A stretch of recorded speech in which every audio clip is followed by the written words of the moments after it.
You do a live character on named review. Yenta? We're Okay, that's live. We're live on perfect. Oh, Facebook. we're live. Hey, Wait, ready? did you send the link to share? Oh yeah, you just go on the thing and then it'll do it. You know, if you go on your Facebook, mute yourself. I'm gonna talk. You be quiet. Ready? This is the Joti Show. We say what we don't know. Reverently, irreverent, shalom. Joti, who gave you the idea for an opening theme song? It's Well, you great wouldn't idea. believe it. I have this friend. His name is Day. He's the sponsor of the show Morning Altars, and he gave me this idea. He was like, you know, the Gary show. The Gary Shandling Show. Well, that's what I was talking about. There's only one Gary show. Anyways, Gary long show. story short, short story long. I have some wonderful co-hosts today. Stuart, is it your birthday? It was your birthday. Yes. Happy birthday, belated. And Thank Day. Okay, I you. shared. Thank you. I'm sharing, so I'm very I busy. shared too. I just Oh my shared. God. I love it. Sharing is caring. So now you can see this on my page, Day's page, or Stuart's page. L'chaim. And oh yeah, this is happy hour. I just want to say, here we are. We're gonna be talking, schmoozing. Oops, I was gonna pour it in the water. I already had a l'chaim. I've got some mezcal. Everybody bring out your l'chaims. Tell us what you're drinking. Some of us are only drinking water. That's okay too. Because some people are on cleanses and have birthdays and things, you know? Yeah, Baruch Are you on a Hashem. cleanse? Oh yeah. Well, I wouldn't say a cleanse. I'm on a very specific diet for All health. right, specific diet's different than a cleanse. Yeah, It is, I it's a have lifestyle. been on and off. I don't understand the whole cleanse situation. I literally know anyways, 3 people I'll here talk on to this you about hold on. cleanse. I know 3 people on this island who are cleansing, and they're like already so thin. And they look, the last time I saw them, they looked like so gaunt. I couldn't not say anything. So I said to them, say, I know you're cleansing, but you look unhealthy. Yeah, you look a little famished. That's what I tell people too. And on that note, I tell people lots of things because I'm an NLP practitioner. I'm also a spiritual mentor. Are we advertising? Is this an advertising? Yeah, we have to introduce ourselves. Yeah, we introduce ourselves, not advertising, wingsofwater.com. Sharing our life's work. Listen, just say your name and have people Google it, period. Anyway. Moving on. All right, so onward today. Tell us about yourself, Day. This tastes Before you have salty. too much tequila. Well, tequila is salty. All right, fine. Now that you missed your spot, let's go to Stuart. Oh, now I'm introducing myself. Yeah, and Day will No, go we should last. introduce each other. Okay. Oh, I love it. Well, how about, fine, who wants to start? I'll start with Joti, because Stuart, right, you and I just met. Yeah. So I don't You really told me know you, some except things to that I eat can quinoa. start to piece together a story. Say it again. Quinoa. I said you started to tell me some things so I can start to piece together a story. Okay, I let's love do it. you and me then, because then I think maybe it's more fun. All right, let's go for it. Okay, here we go. So All this is Stuart. He he grew up in New Jersey. South Jersey. Distinct difference. Yes. Okay. Anyone out Great. there from Jersey? Hey, it's my turn. He grew up in South Jersey. He actually has an affinity for Prince, but sometimes on the easy days he wears solid colors. But he does like his Prince, right? There we go. That's he enjoys true. a healthy diet. Yeah. His favorite day of the week is Thursday. Something. And Stuart has a character named not Hadassah, Yenta. Yenta that lets him engage with his Jewishness and his queerness in a very healthy and productive way that brings a lot of laughter and tears to the general audience. I would say that's true, Day. I would say pretty good. No, I like just met him a minute ago. Pretty good. Now, Stuart, is there any pieces that he missed out that you want people to know about? Maybe any upcoming shows, websites, Instas, you know, the whole schmomaleel. All the things. I'm at Stuart B. Myers, Stuart. B is in Benjamin Myers, Meyers at Instagram. Fucking script. What else? Yeah, I'm an artist. I do this character Yenta. I also host Queer Shabbats internationally. I do other queer work. I do other artwork. I'm all over the place and I love it. But not emotionally. That too, but also not. I love it. He's a stable Jewish yenta. I am a stable Jewish yenta. You have to be both stable and kooky to be a yenta. He's stable. He's Jewish. Discuss. All right. I'm going to discuss by asking him to introduce the next person. Who do you want to introduce, Stuart? Yes. So this is Day. Day is currently basking in British Columbia after a year-long book tour with, is it Morning Altars? Is that the book? Okay. You should check your Instagram, Stuart, because I know you follow me. Here, let me just get it. Well, no. Does anyone else there follow Stuart or Day? Tell us. Listen, Joti, who's being introduced right now? Anyways, go on. Are you done? So she loves being topped. She loves being topped on her own show, Stuart. She loves being topped on her own show. She does. Keep going. So you are Day. What else about Day? Day's currently writing. He's a sponsor of the show. He sends free calendars to everybody. What? I missed that completely. All right. Okay. Anyway, Day is now writing his second book. I have no idea what the title is, but he's also asking, It's unreleased. Unreleased. What's it about, Day? Tell us. It's about rituals. Beautiful. Could you give us a little taste today? Like, there's lots of things about rituals. Yes, Joti. Here we go. Yes. Okay. Well, maybe it's easier to talk about Stuart. So, Stuart, is it your birthday today? Wait, why did you? We were asking you about what you're. I'm about to introduce it. I'm taking the long way around. Got it. Is it your birthday? No, it's not my birthday. It was my birthday on June 30th. Also, no one introduced me. I just want to close enough. Hold on, we're getting there. You introduced yourself. Yeah, you introduced yourself, Joti. All right, fine. So the book is about 35 life transitions and ritualizing them. So if it's your birthday, if you left home for college, if you have a death, you lost a pet, that kind of thing. So ritualize those moments. Well, what kind of rituals would our viewers like to know about in terms of, are there any rituals that you've gone through recently that you want to know? That's a wonderful question, Joti, but I'm going to have to say, read the book. Oh, well, I was thinking you could give them a taste, but I guess you only get the free gift if you sign up for the mailing list or something like that, right? Someone's taking purpose coaching. I know you are. Listen, you're doing marketing, you're doing the marketing funnel. The funnel. I think it goes like this. It doesn't matter. Listen, one of them is gay and one of them isn't. Oh, should we do that song you told me? Very nice song. Anyways, we won't go there right now, but I do want to. That song. I do want to give a little. It's amazing. We'll tell you later, Stuart. It's not PC, but I do want to say, Day and I have known each other for like 20 years or something like that. I would imagine if I were to count. I can't count anymore, but Day and I met. Since you and I are both 25. We met when we were 5 years old. That's right. And Day and I know each other. We met in New York. It was a Purim party. And I don't know what happened since then, but a lot of things have happened. That's all I could tell you. But I'll tell you more later. And I want to say that people are welcome to call in. I'm going to give you the little thing. You might be a little bit in the waiting room. Depends on what we're talking about or if we want to talk to you. And you are welcome to call in. There are some questions that people have already sent me to ask these two boys about current events, about all the things.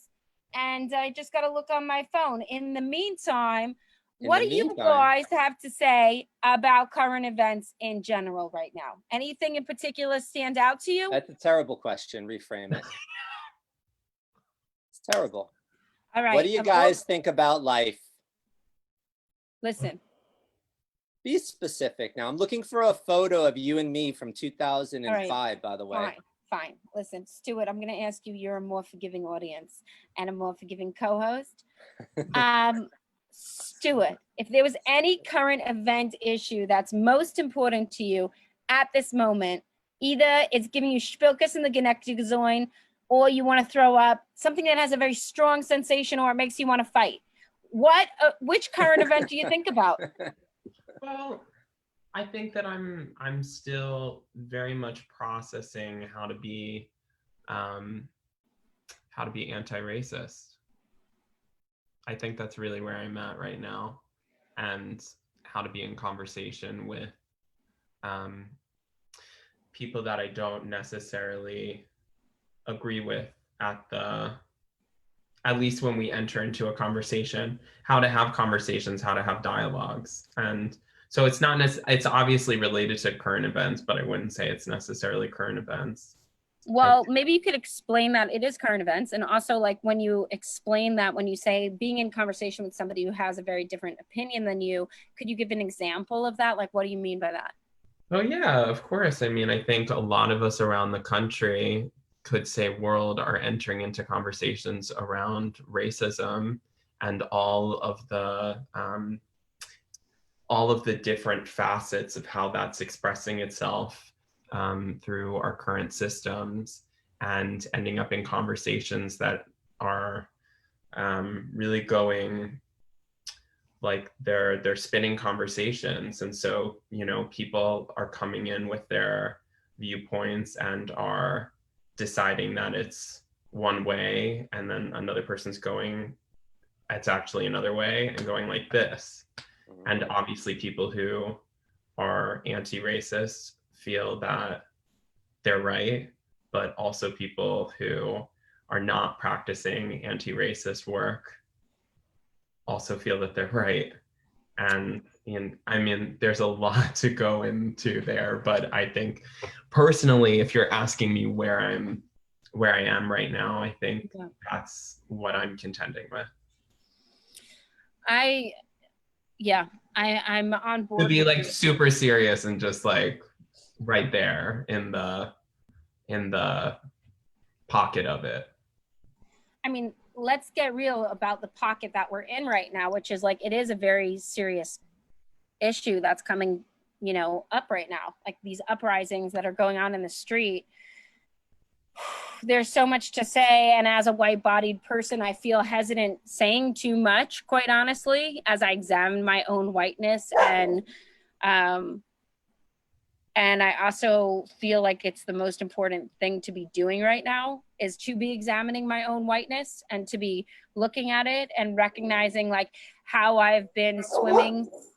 Sorry about my dog, but how I've been swimming in this. I've been swimming in this. I've been taught to, in so many ways, to stand in the privilege of a white person. And I'm really doing what I can at this point to begin to unwind it, whether it means reading my grandmother's hands, participating in conversations and group conversations, paying attention to Black voices, to Trevor Noah, to learning Black history. And by doing that, I'm at least getting a little bit of a sense of, where have I been walking in a way that just has been unkind to other people, and especially people of color. And how do I get to begin to do this in a way that is also not debilitating and shame-filled? Because I think there's also something that happens in my system, at least, that when I begin to, look at my whiteness, there's a lot of shame that comes up, and a lot of like, I've done this wrong. And there is a lot of I've done this wrong, but there's also a reality of where walking in a society that has been bred this way for endless amounts of years. And so how do we begin to, come back to what's important? And Day, I've noticed in some of your feeds and what you're doing, you're also starting to name the indigenous people and the lands that you're walking upon, which has also been important for me, acknowledging I walk on Pomo land, and that I, as a white person, am settling that land. And just in the acknowledgement of those people, it feels, there's something that happens there. Day, why do you name the people whose lands that you walk upon? Well, not just the people, but naming the in their language, the name that they refer to the land with. And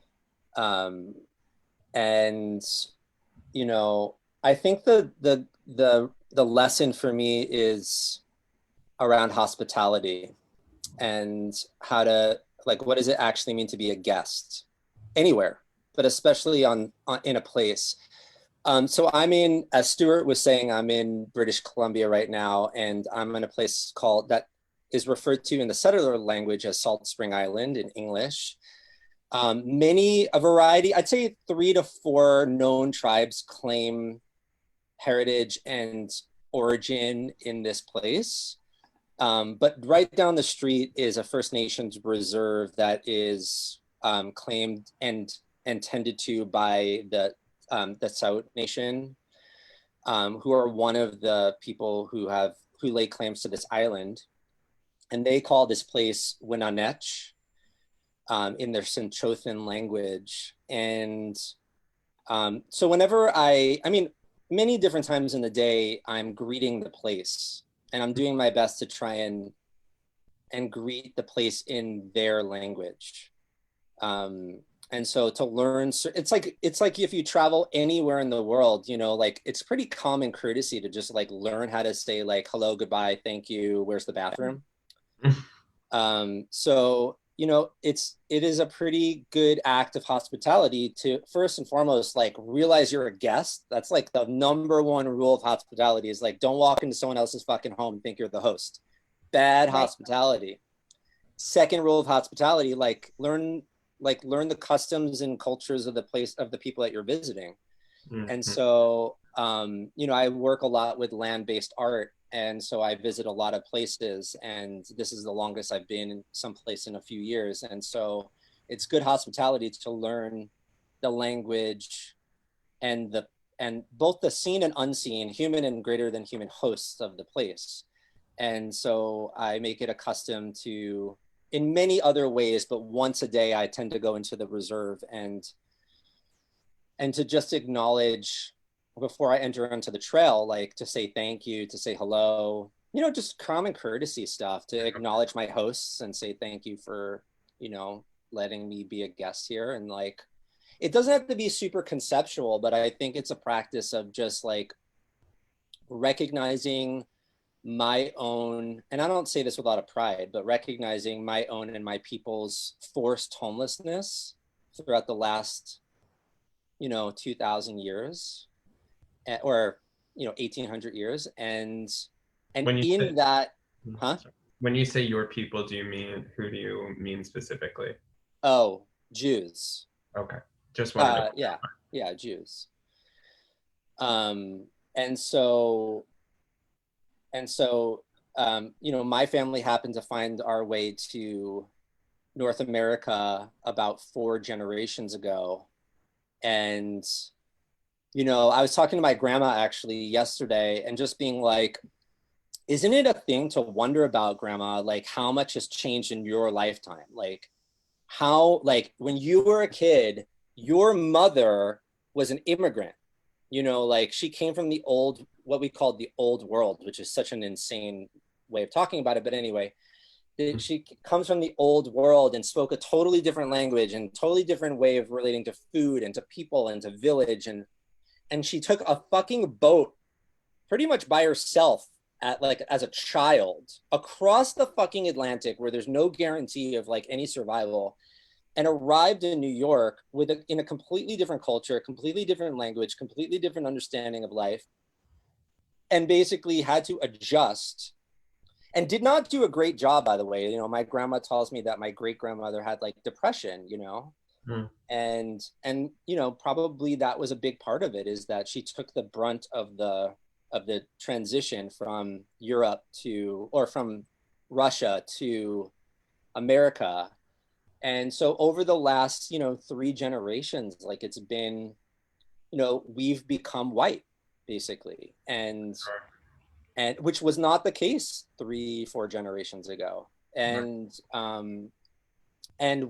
my grandmother was like of the generation of forgetting, of amnesia, you know, like her generation was basically given the cultural task, the generational task of forgetting, you know, where like my grandmother didn't even ask her mother what her grandparents' names were.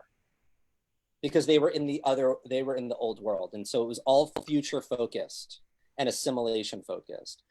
And so anyway, long story short, I've been wandering for 2 years now. And so I find myself here. And I think, part of the act of redemption is just to, be a good guest in general.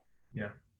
So I over the past 2 years, I must have stayed at like 75 different people's homes, wow, which is a lot. And so I learned a lot about hospitality, and I learned about being a good guest and a shitty guest. And I learned a lot about good hosts and shitty hosts. And so, just to circle back to this conversation and about land acknowledgement, it's a good thing to do, to recognize when you're a guest and to learn just basic, non-conceptual, not big ideas, but like very basic human understandings of how to be kind and courteous and ask permission and learn a few words in the language of your host and say thank you and not overtake and all of these things. And so that's been a practice of mine. Thank you, Day. And I'm also curious inside of that, because for me, part of what I've been doing recently is also in relationship to racial justice and in relationship to the acknowledgement of not only whose land we're standing upon, but there's something inside of not only whose land we're standing upon, but whose labor has allowed us to stand upon this land, and all of that. And so I'm curious, for both of you, like, is there anything that has shifted, especially recently, or increased recently in relationship to the racial justice work that's going on in the world right now? Yeah.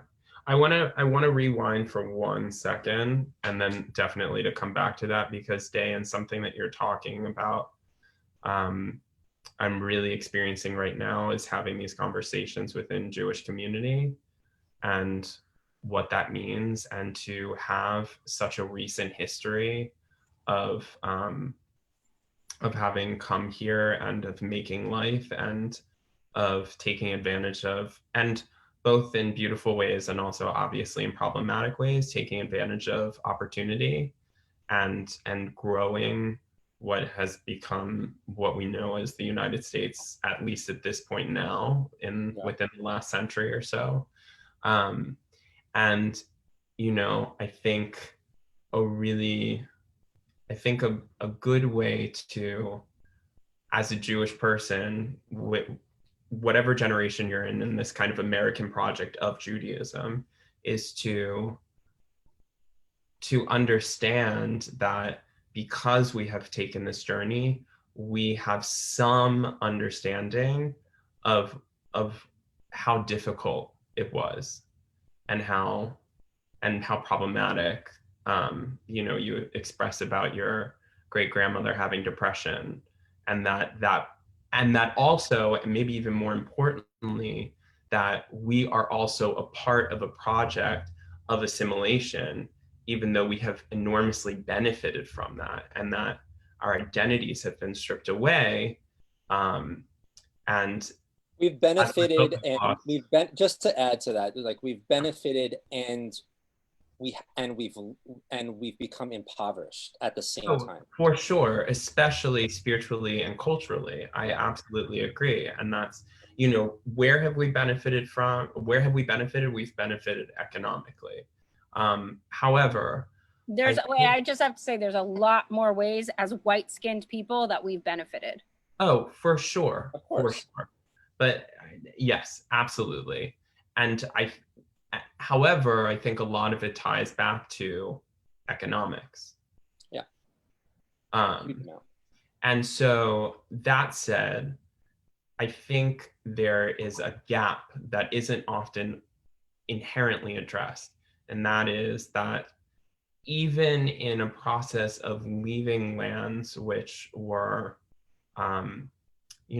Jews were experiencing the pogroms, they were experiencing the Holocaust, that might be a different story. But to focus on the pogroms, we were able to, thank Baruch Hashem, we were able to choose as a people to leave and to come here. And somehow we got ourselves here. That's a gross generalization of that process. However, the point is that for someone who is Black, most often they are here because they have ancestors who were brought over on slave boats. Mm-hmm. That is a very different way of coming to the United States, or what became the United States. And, you know, just as, you know, we have our own process of dealing with what is the American project of assimilation, their experience is completely different and is not analogous in that regard. There's such a divide, and it's so critical to take a moment to pause, to step back, and to acknowledge that it's so different, and we really don't know, you know. So all of this kind of talk about, you know, why can't they pull themselves up by their own bootstraps? It's just, but people say it a lot. Yeah. Well, there's a lot of insane people in the world. But, and you know what? But it's a lot of well-meaning people, and it's a lot of well-meaning people in our communities, and people I love who just, because of civil rights movement education and general education around US history, have a perception that should be, and also their own lived experience of what their parents have gone through and how hard they have worked, that there is the assumption that everyone has that ability. Correct. And there's just hurdles that we cannot even fathom. There's also the assumption that people could run in whatever park they want to run in, and shop in whatever place they want to shop in, and travel to whatever destination that they want to travel to. Right. And I feel like, you know, as much as there's an economic element, there's also actually a safety element as we look at police brutality. I mean, there's so much to be said. One of the things that Resmaa Menakem, the one who wrote My Grandmother's Hands, speaks about is also the DNA that we're walking with, and that there's a white body DNA, and there's a black body DNA, and there's also the police body DNA. And to acknowledge, you know, in the work that I do in NLP, and also in the spiritual mentorship, there's also this element called family constellations, where you're really looking at the ancestral patterning that's been going on throughout, and how those things live inside of our body, whether it's the fight and flight, like where we lose our breath, where, you know, there's just, you know, moments of trauma inside of our system that are actually untangible, right? And some of it's untangible because it's on a DNA level, and sometimes it's tangible because it's on a karmic level of like some things that we've experienced. And when I say we, I really actually want to denote like that Black people experience, that people of color experience inside of their bodies and their beings on a daily level. So, you know, there's so many interesting things. I was listening to, you know, this talk about, there was this special thing about, there was a Holocaust Day. It was like the liberation of Auschwitz. They were remembering it. I don't know if you guys listened to it with Mike Myers. It was Canadian. And they were connecting it also to Black Lives Matter. And on certain levels, you know, there are ways I don't feel completely white, but there are other ways that I continue to get called out as a white person. And so it's an interesting balance that, what were you saying, Day? I said both can be and are true. Yes. Yeah. I like to personally think of like Jewish whiteness as a fragile whiteness, and that, you know, depending on what era of history we're in, we're either very white and roped in, or we're totally like ostracized and out. Of course, that is so, I think in this moment, so different, you know, especially in the context of the US, but also just the Western world. But because, you know, it's not so fragile, and yet there is a history of it being very fragile, especially in American recent history, as recent history. Talking about not fragile, we did call this happy hour, and it's time to have a little more. It ain't happy. But I also want to listen, this is so important. In having these conversations, we work to have a happier world, you know? We're working to make the vision of the world that we dream of, you know? And that I think is something that, and we don't have to keep talking about this. I just was answering to where I am. Let's keep talking about this, because this is a verbrengen, right? This is what used to be, is people would come with their l'chaim and they'd think that they were like, you know, just going to get drunk, and they'd sit there with their rabbi or their whoever, and they'd sit there and they'd sing some songs, and the songs wouldn't just be about happy. No girl.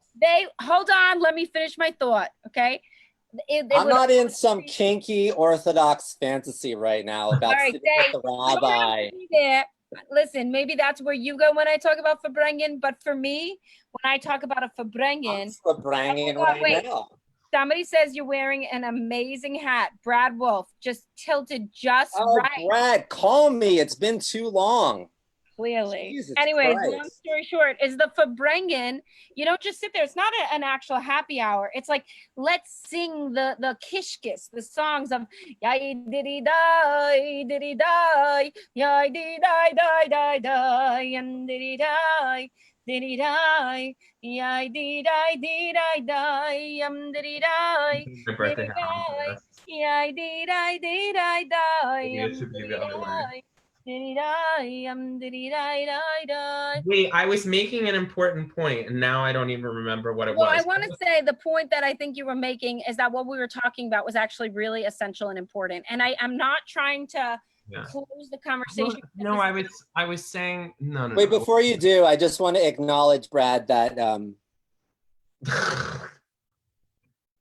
subliminal messaging, that's not so subliminal.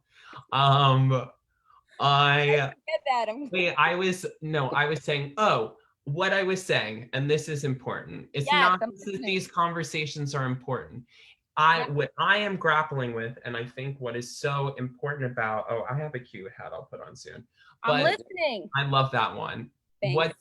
What's important is that, you know, there is the work to lift, you know, that in having these conversations that we're not beating each other down. There's such, you know, like there's we have sides, you know, even that we have sides and that we're in this place of duality is like, we do not want to agitate that and add to the continuing of the chasm, if you will.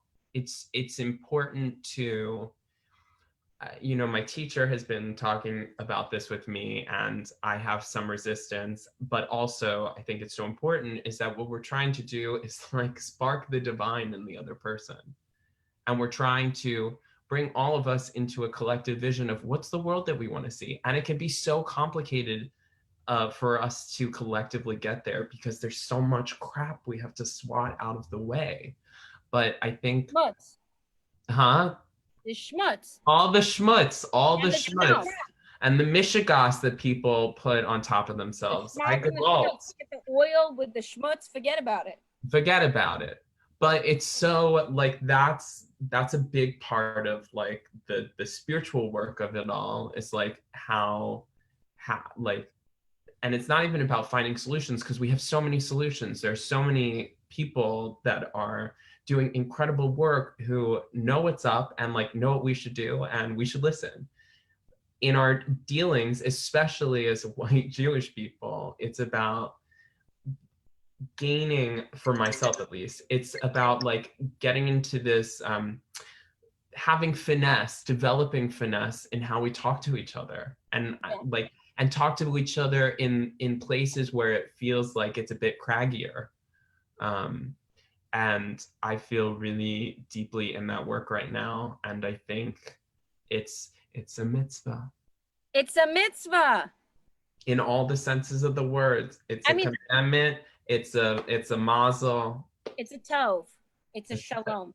It's a verbrengen. The mitzvah. It's a tov mitzvah tov mazel. I just want to say that what you're, I mean, you know, also what you're saying is feels very much like the quote from Pirkei Avot, Lo alecha hamlacha ligmor. Lo alecha hamlacha ligmor, lo yalecha ligmor, velo ata ben chorin lehivatel mimena. So for our audience, what that actually translates to is like, you're not obliged to finish the task, but neither are you free to neglect it. And the end of the quote is basically, I think it's very, who gives a shit about the temple? But I'll tell you. Here's my little queer interpretation, which is not so much about rebuilding the temple. And if not now, when? I think that's connected to the quote. No, it's not. It's a different rabbi. All right. Well, this sometimes is our phone. Anyway, it's okay. I'm listening, Day. Thank you, darling. So it's not so much about rebuilding the temple as it is talking about the task of kind of rebuilding the broken over again. Yes, absolutely. And understanding that, like, we're just here to move a grain of sand. That's all that's going to happen in this life is like, you know, there's no completion. So I think getting out of that mindset of like, you know, that we're actually like because I think as a culture, we're very destination addicted, you know, that we're going to get someplace. And I think the humbleness, the humbling part is like, there's no there, you know, you're not going to get there. This is a work in progress and it's generational, you know? So like, really the work also needs to be focused on the children as well. Yeah. Oh, look who's there, Mr. Brad Wolf. Oh wait, somebody's here. Hold on, we're bringing somebody in. Is somebody just come in? Is it Laser Wolf? Oh my God, who is this? I thought I had a waiting room. I guess I don't. He got it. Oh my God, you got in. You got past the guards. Who are you? Where are you? How'd you get in here? I made a call. I called some people. They called some people. And they said that if I dialed a certain code, you would remove the waiting room. Well, clearly I disabled it. And I'm looking up Lo alecha hamlacha ligmor. Do you know the end of that quote? I think it's Im loach shavei matai. Are you even Jewish? Do you speak Eloheno is probably the end. No, it's not. Yeah. Anyways, Brad, tell me about yourself. How did you get here? Well, I was scrolling through my Facebook feed and I just saw this really incredible hat tilted just so. Yeah. And I wanted to Thank know. you for that one, right? Me, Brad. Yeah, I was gonna say the Cookie Monster hat. Thank you. I wanted to learn about Day's hat and just like what the story is behind the hat, where he gets his hats. How he Brad, we're talking about Black Lives Matter, not hats. I'm just kidding, but I'm not, but I am. Oh my God, this is okay. Wait, hold on. I do have to pause for a second because since we've opened up this really important issue, it's actually really hard to move in a different direction. And that's what I was trying to do. And I don't know how to do it. So I'll do it. Here we go. Okay, you do it. Go. I'll do it. Here's and I want to acknowledge. We have to? Because no. I'm gonna keep it real. I can talk about the hats in a second too. No, I'm gonna keep it real. I mean about Black Lives Matter and Jews. Yes. I mean, Day was saying some beautiful things that I definitely wanted to respond to, but I also, Brad, you're a new guest, so I wanted, I'm sorry, Day, I didn't mean to. I'll just say this about the hat, just to include it into our greater conversation here. Beautiful. Which is, because I was just writing about this morning in terms of like our consumer culture and the disposability of things, including people. And I think we tend to lose the story of things. And Joti, you were saying that about like, you know, the lives that we're living are built on the backs of other people, right? Yeah. And so I think like restoring our relationships is a part of the redemptive work. And restoring our relationships to our everything that we have, you know, and like not continuing to carry things that don't really carry stories, because those are built on the backs of people that we apparently don't care about. So, you know, so in terms of like hats and clothing and all of our things, the major question is like, how far back can you find its origin? Do you know where it comes from? Do you know the story of how it got to you? Do you know the story of how it's leaving you? Like, that's part of the redemptive work. It's not part of it, you know, because there is a relationship to the way we treat people and the way we treat our things. And so, you know, really learning where things come from and what it took to get it to you. I spent yesterday 9 hours making one wood spoon.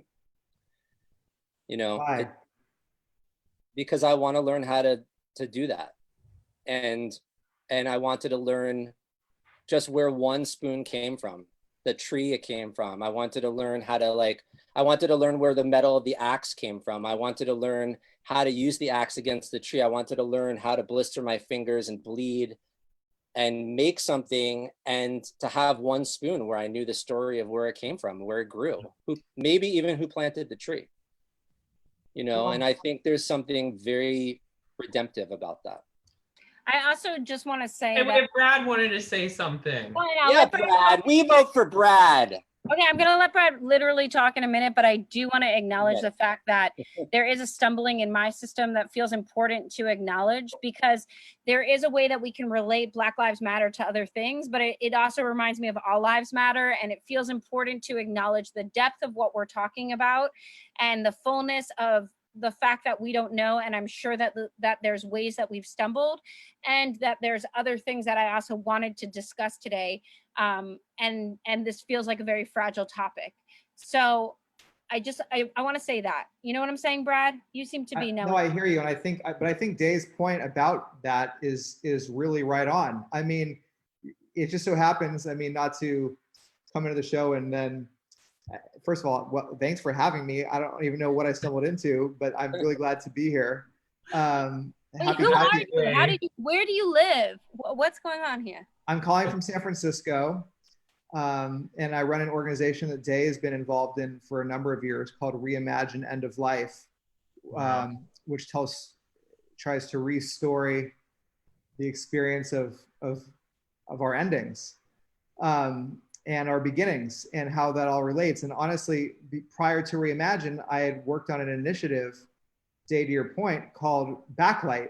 The entire purpose being to restory that we spend so much time in our lives focused on the outputs, not on the journey and the story behind it. And I believe, like you're just saying, if we were able to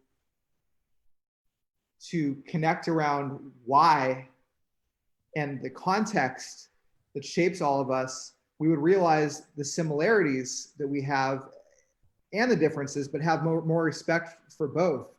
But I had never thought about, honestly, so I developed this product that was based on sharing those stories, but I never took it all the way to the level that you just did about restoring, you know, like in our case, it was like our country, for example. And if you think about our country as an end product, to really understand the stories of the people that made it so, and the sacrifices and the lives lost, and the hatred and the violence and the stories of those, you know, individual people. And it obviously should not take a death and a murder of somebody to want to start knowing the stories of a people. But I think we're so quick in this day and age, specifically, to look at a Twitter headline. You know, people are just statistics.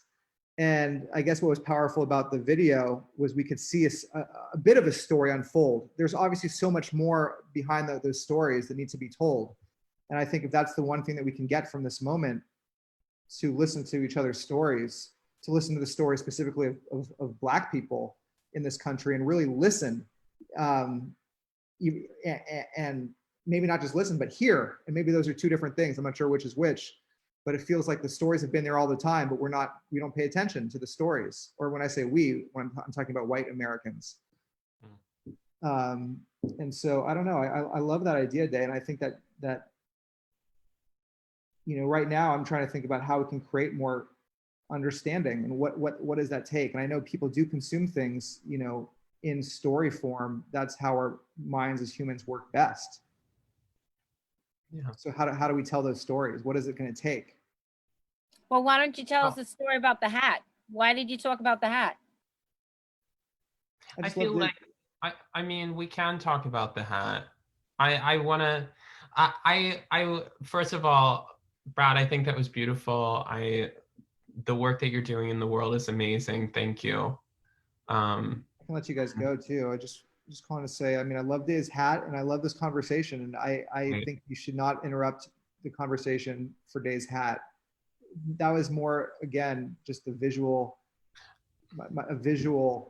Well, because we're weaving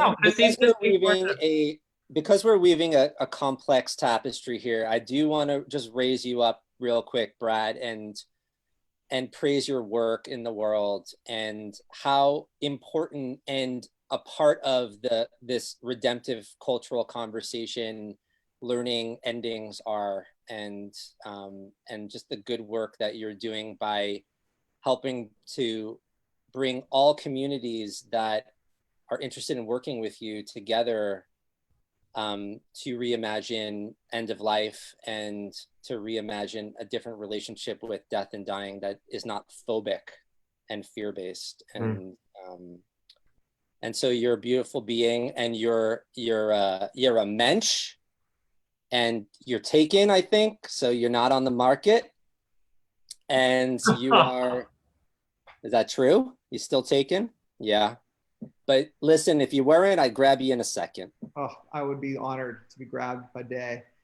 And just to say, when we think about endings, you know, my last thing on this topic, and then I'll let you guys go, but when you think about endings and when we think about end of life in America, we often think about old age. We have this vision of lying in a hospital bed or lying at home, you know, in our 80s or 90s. But we fail to think about what end of life means for people, you know, in a white culture, for Black Americans and other people of color who live their lives walking outside their home, thinking about death every day in a very different way. And so it's interesting that it takes, in some cases, a tragedy to spark our minds into a state of mindful awareness, or a death. Death is often the thing that does drive us to certain things. And once again, in this case, sadly, it takes a death for many people to open up their eyes. And may, you know, my hope would be that we don't continue to require the sacrifice of a life to see what we need to be looking at all the time. To see life. Yes, sir. What? You know, to see life. We don't, you know, that we don't need death to see life, you know? Well, or to have it shed, you know, to see how we treat each other in life. You know, I mean, it's like, how we treat each other. It shines the way that that's what I mean, though. You know, they teach us so much about how we care for each other. Then, as David can talk about, you know, what that says about our culture and how sick we are as a culture. That's what I mean. When I say life, I mean to actually. We don't need death to see what we actually really want in life. You know, like that we don't have to see. Yeah, that we constantly choose life and choose the life of others and protecting the lives of others rather than a subpar life for all of us, you know, and not all of us, but especially for, you know, those who are Black people, POC people, etc. I mean, Brad, your work sounds really fascinating and really beautiful. And I'm like, I'd love to have a whole show just to learn more about it, because it feels super important on a lot of levels. And I'm curious if you have a website that I could just share in the comments for people to learn more about the work that you're doing. Sure. Let'sreimagine.org is our work. The let'sreimagine.org, the organization is called Reimagine. And I'm very interested in the conversation you were having about whiteness and Judaism. And as someone who's Jewish, I felt, and who has grandparents who were in Auschwitz, it's been challenging for me as a leader of an organization wanting to be more inclusive. But when I get pigeonholed like someone who doesn't understand at all about a minority experience, or having faced anti-Semitism pretty strongly in my own life and hatred myself in various ways, it's like I resent, and I feel like almost a need, and I don't know if it's to clarify these experiences that I've gone through to validate my own perspective as a white person, but it's hard as a white man getting treated like a white man who doesn't understand anything, even though I have so much to learn. I don't know. It's an interesting relationship when you're Jewish to these themes. I really hear what you're saying, and I also want to respond to it. I know you have something to say also, Dan. I'd love to hear that, but I think there's both parts, which are one, like what I've been learning personally in my own experience. Like I've been having some experiences where I've been called out for my whiteness or called in. And in those experiences, there's a lot of defense that comes in a lot of different forms. And some of those defenses are like, oh no, I'm not that white. I worked in Black communities, or I'm not that white. I'm Jewish. Like my grandparents are also Holocaust survivors personally, like my grandfather was. And I lost many relatives in the Holocaust, right? And some of that is actually very real and very valid. And then there's another part, which is the need to actually get humble enough to hear what's coming towards us.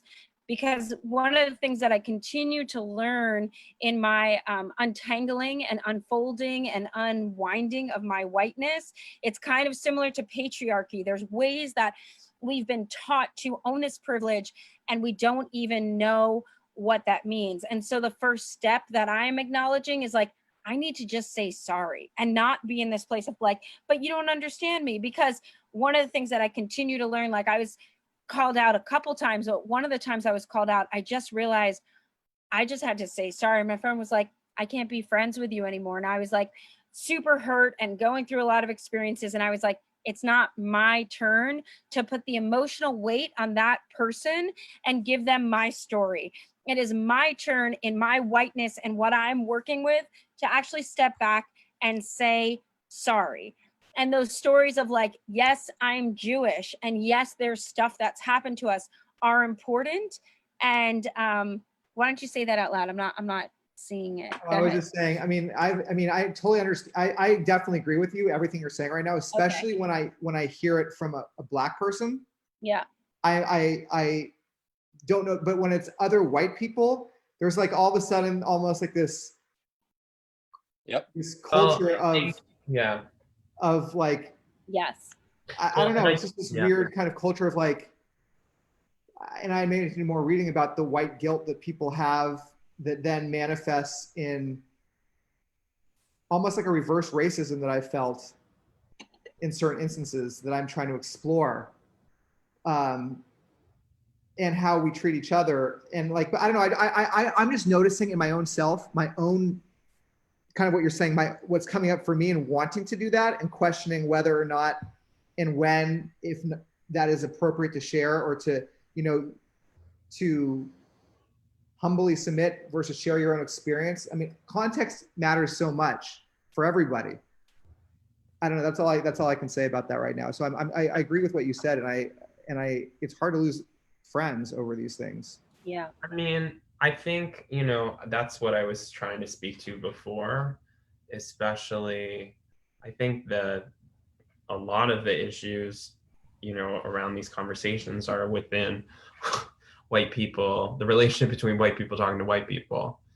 And I think that Day, you were speaking to it really beautifully before we started talking with Brad, which is, this understanding that, first of all, we're in this quote, what is it, like accomplishment culture? Is that what you said? Destination addicted. Destination addicted. And so when we're having conversations, we're looking to fully transform the world in that conversation. And so it becomes extremely heated and tense. And it's like we hold the whole world in that. And we're already agitated because we're in these internal maelstroms of trying to figure out where we are.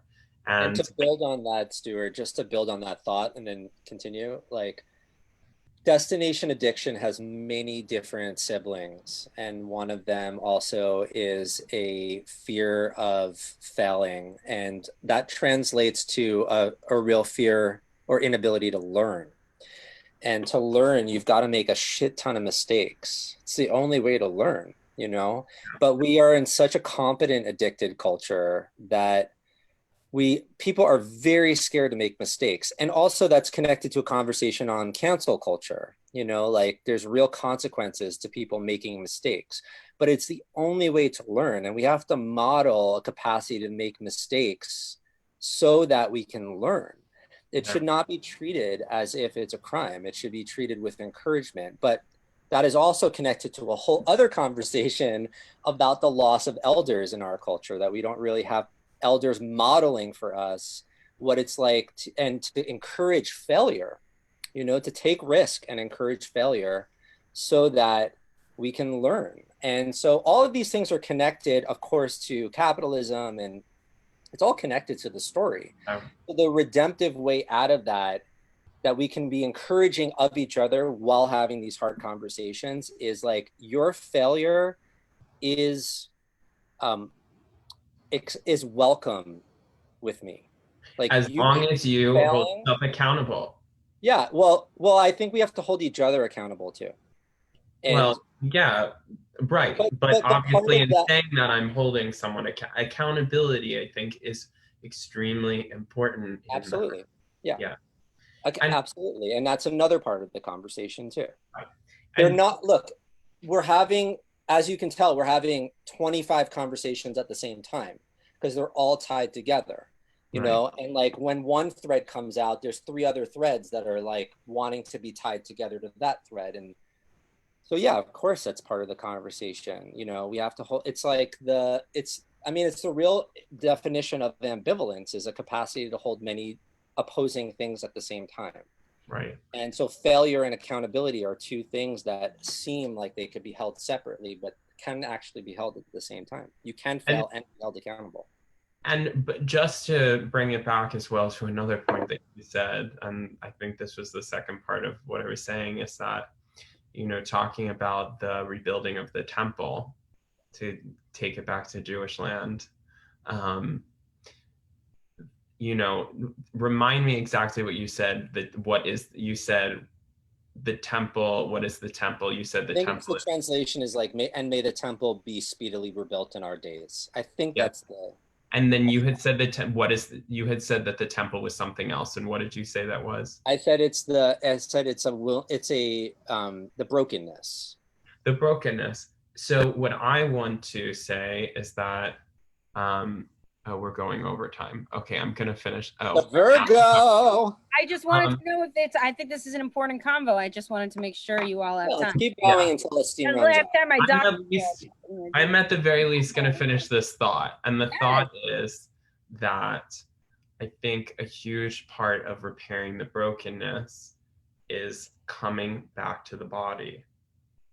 Because we embody so much brokenness, and when we are able to come back to our own brokenness, and we're able to be in touch with that and be in communication with that, then our insides begin to match our outsides, and our ability to be in these conversations becomes that much more becomes easier. And the brokenness, we are in a world of repair, and we want to, that's what Judaism is. It's about repair. Well, I think it's part of the story. I think there's a part of that story that's also missing, which is a capacity to be with the brokenness before you immediately try to fix it. Of course. And I think there's an obsession with fixing. It's kind of the expression, like, to a man with a hammer, everything's a nail. Yeah. Judaism has a very, if you're ever in a Jewish circle, I feel like everyone's always trying to like fix something, or like, make something better, or like, are you okay? I had a hammer, I'd hammer in the morning. So, I think, yes, it's repair and a willingness to really let things crumble and fall and to be broken and not immediately try and fix it, and to see purpose and to see place, to see the brokenness to have its place as a part of the conversation too. Of course. And what I just want to say and suggest is also, though, that we only know brokenness because we know wholeness. Correct. Both. How do we mute her?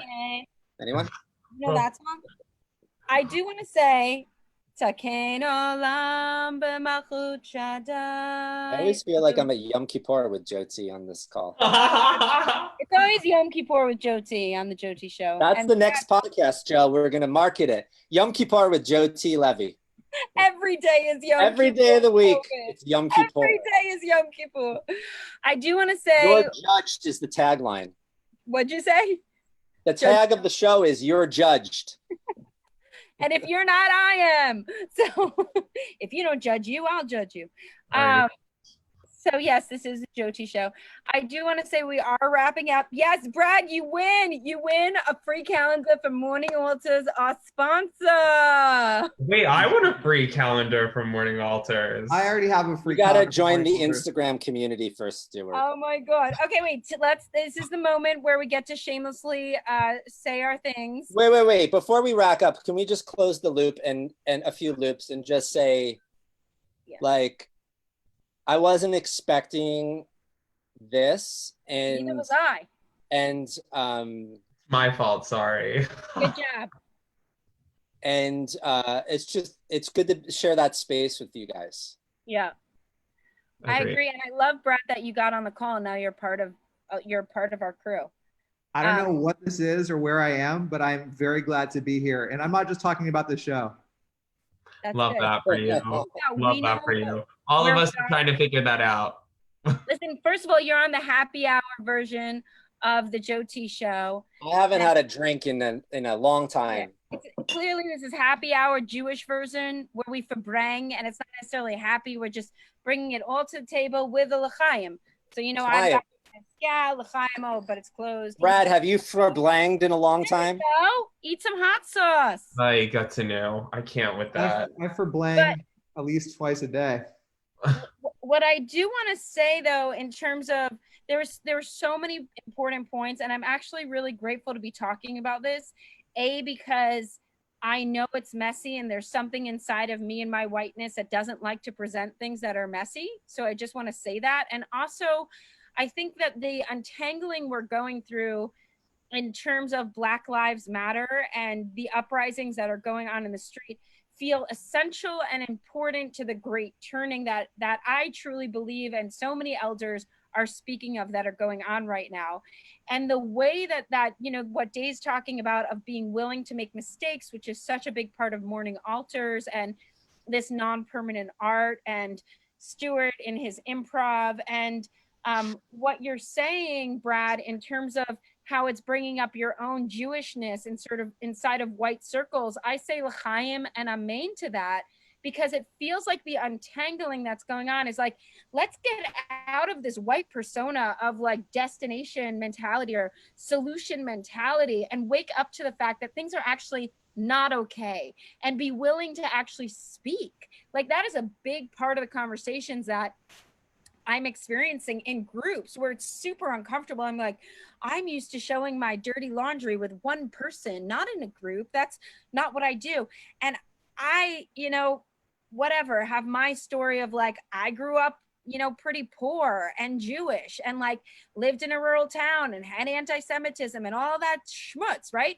But I'm still white, and there's still a culture that I have been fed and bred into. And I've worked in Black communities. I could give you my resume, but that's another part of whiteness. So I'm going to do my best to hold back, or to actually just relearn and be willing to. And whatever we're actually coming to as human beings, not only in terms of paying attention to the uprisings, which is the most important thing right now, but also learning how to, like, for me, I'm learning, how do I deal with conflict and just say sorry instead of sorry because blah, blah, blah. No, right. I'm sorry, I messed up. How do I hold my own emotional story when somebody comes to me with their story and say, hey, I've got some shit with you. And instead of me being like, well, I didn't do anything wrong, and here's my reason for doing it, I just say sorry. Like, these are things I'm starting to learn as a human being. And it's coming from my willingness to untangle. And the fact that this is inspiring you, Brad, to have those conversations with other white people about where they step over the line in terms of you're Jewish and not white, and how they might say things or whatever it is that you've been talking about or alluding to. I just want to say that feels important. And let's make sure that we remember that this is about Black Lives Matter and not all lives matter. So it's an interesting, like, thing we're working with. You know what I'm saying? I feel like we could talk forever about this, but I do want to hold a time container, and I'm gonna say one last thing. Yeah. And that is, you know, you had said l'chaim to that, and like to connecting to Jewishness within whiteness and what that means. And I think one of the blessings of remembering who we are is remembering what we stand for, and that we have a whole body of knowledge that makes us able to be in something like this, and to do so gracefully, and to really question, and to be in process. And that we come from such a beautiful culture that's able to hold complexity, and that it's, you know, that has not been whitewashed away. Correct.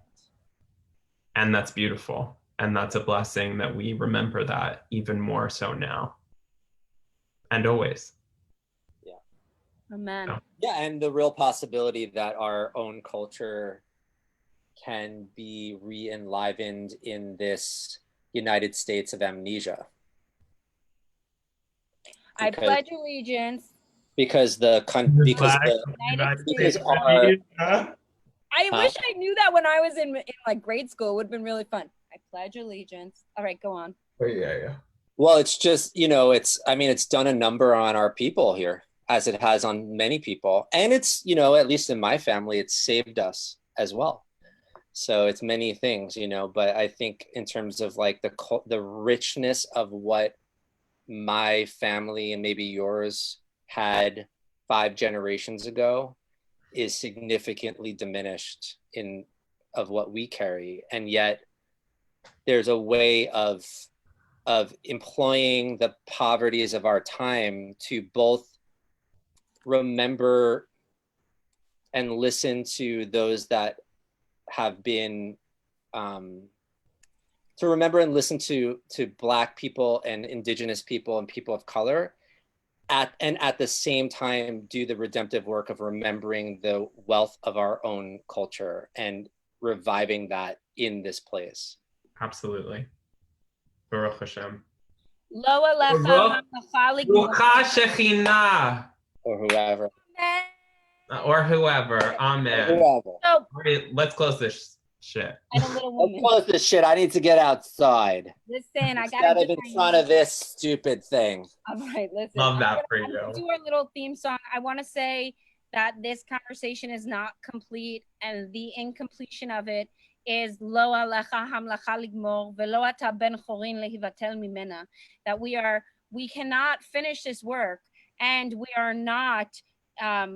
We can't just be nullified from it either. So this is what it means to be in beautifully sloppy conversations of this time.